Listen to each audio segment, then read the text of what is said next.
Hello అండి, ఎలా ఉన్నారు? అందరూ బాగున్నారా? వెల్కమ్ టు అవర్ ఛానల్ అమ్మ ఇంటి వంట. ముందుగా ఎవరైనా కొత్త వాళ్ళు మన ఛానల్ చూస్తున్నట్లయితే సబ్స్క్రైబ్ చేసుకోండి.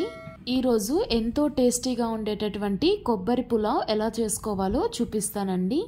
నార్మల్గా మనం ఎప్పుడు చేసుకునే పులావ్ కాకుండా ఇలాగా నేను చూపిస్తున్నట్లుగా ఒకసారి ట్రై చేయండి, ఎంతో రుచిగా వస్తుంది. సో లేట్ చేయకుండా తయారీ విధానం చూసేద్దాం. ఈ కొబ్బరి పులావ్ చేయడానికి ముందుగా నేను ఇక్కడ 1 గ్లాస్ దాకా నార్మల్ రైస్ని తీసుకుంటున్నానండి. మీకు కావాలంటే బాస్మతి రైస్ అన్నా తీసుకోండి, లేదా నార్మల్ రైస్నే తీసుకోండి. మీరు తీసుకున్నటువంటి బియ్యాన్ని ఒక 2-3 సార్లు శుభ్రంగా కడుక్కొని వాటర్ పోసుకొని ఒక అరగంట పాటు నానపెట్టుకోండి.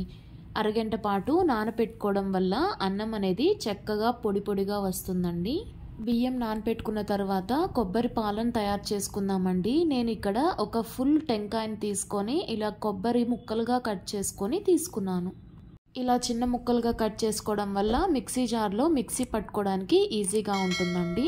ముక్కలుగా కట్ చేసుకున్న తర్వాత కట్ చేసుకున్నటువంటి పీసెస్ని మిక్సీ జార్లోకి యాడ్ చేసుకోండి. ఇప్పుడే ఇందులోకి మిక్సీ పట్టడానికి ఒక 1/2 గ్లాస్ దాకా వాటర్ పోసుకొని మిక్సీ పట్టుకోండి. చూస్తున్నారు కదండి, ఇలా వీడియోలో చూపిస్తున్నట్లుగా మిక్సీ పట్టుకుంటే సరిపోతుంది.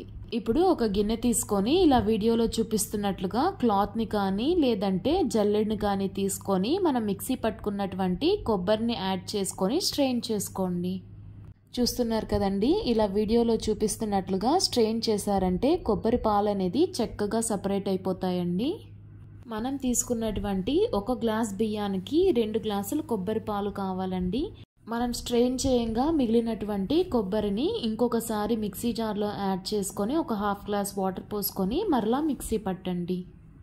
ఇలా మిక్సీ పట్టుకున్నటువంటి ఈ కొబ్బరిని ఇందాక చెప్పినట్లుగానే క్లాత్లో కానీ లేదంటే స్ట్రెయినర్లోకి కానీ తీసుకొని కొబ్బరి పాలని స్ట్రెయిన్ చేసుకోండి. చూస్తున్నారు కదండి, ఇక్కడ మొత్తం మీదుగా 2 గ్లాసుల కొబ్బరి పాలు అనేటివి తయారయ్యాయి. ఇప్పుడు స్టవ్ మీద ఒక వెడల్పాటి బాండీ పెట్టుకొని ఇందులోకి 2 టేబుల్ స్పూన్ దాకా ఆయిల్ని యాడ్ చేసుకోండి. ఆయిల్ హీట్ అయిన తర్వాత ఇందులోకి బిర్యానీ దినుసులు వేసుకొని అలాగే కొంచెం షాజీరా 2 బిర్యానీ ఆకులు వేసుకొని వీటిని కొంచెం వేపుకోండి.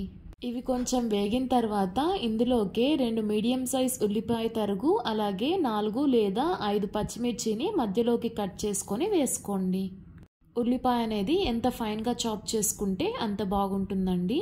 ఉల్లిపాయలు కొంచెం మగ్గిన తర్వాత ఇందులోకి 1 స్పూన్ దాకా ఫ్రెష్గా గ్రైండ్ చేసుకున్నటువంటి అల్లం వెల్లుల్లి పేస్ట్ యాడ్ చేసుకొని కలుపుకోండి.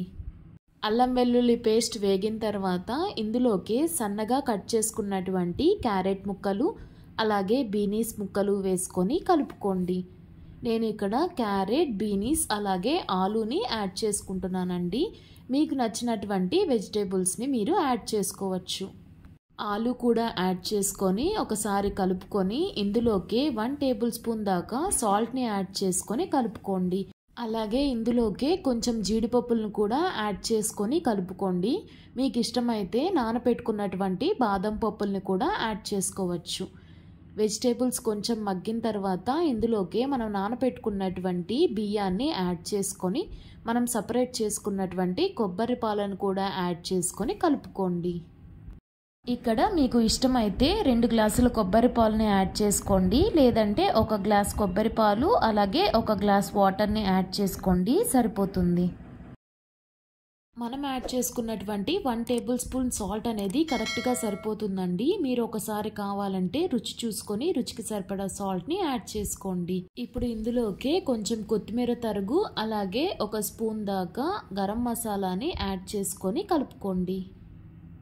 ఈ కొబ్బరి పాల పులావ్లోకి మనం ఎటువంటి కారాన్ని యాడ్ చేసుకోమండి, మనం తీసుకున్నటువంటి పచ్చిమిర్చియే సరిపోతుంది. ఇప్పుడు మూత పెట్టి ఒక 10 నిమిషాల పాటు ఉడకనివ్వండి. ఫ్లేమ్ని మీడియం ఫ్లేమ్లో ఉంచి ఉడకనివ్వండి. చూస్తున్నారు కదండి, ఒక 10 నిమిషాల తర్వాత చూస్తే అన్నం అనేది చక్కగా ఉడికిపోయి ఉంది. ఫ్లేమ్ని హై ఫ్లేమ్లో ఉంచేసుకున్నారంటే అడుగంటుతుందండి, కాబట్టి మీడియం ఫ్లేమ్లో ఉంచుకొని మధ్య మధ్యలో కలుపుకుంటూ ఉడికించండి. ఇలా తయారైనటువంటి ఈ పులావ్ని ఒక 5 నిమిషాల పాటు ఫ్లేమ్ ఆఫ్ చేసేసి అలాగే పక్కన పెట్టేసేయండి. ఆ తర్వాత సర్వ్ చేసుకోండి. కొబ్బరి రైస్ అనేది పొడి పొడిగా చక్కగా వస్తుంది. అంతే అండి, చూస్తున్నారు కదా, ఒక 5 నిమిషాల తర్వాత అన్నం అనేది ఎంత పొడి పొడిగా తయారైందో. ఇలా తయారైనటువంటి ఈ కొబ్బరి పులావ్ని వేడి వేడిగా సర్వ్ చేసుకొని తినడమే ఆలస్యం. చూస్తున్నారు కదండి, ఎంతో సింపుల్గా టేస్టీ కొబ్బరి పులావ్ తయారైపోయింది. మీరు కూడా ఒకసారి ఇలా ట్రై చేసి ఎలా వచ్చిందో మీ కమెంట్స్ని నాతో షేర్ చేసుకోండి. ఈ కొబ్బరి పులావ్లోకి ఆలూ కుర్మా కానీ లేదంటే రైతాతో తిన్నారంటే ఎంతో రుచిగా ఉంటుంది.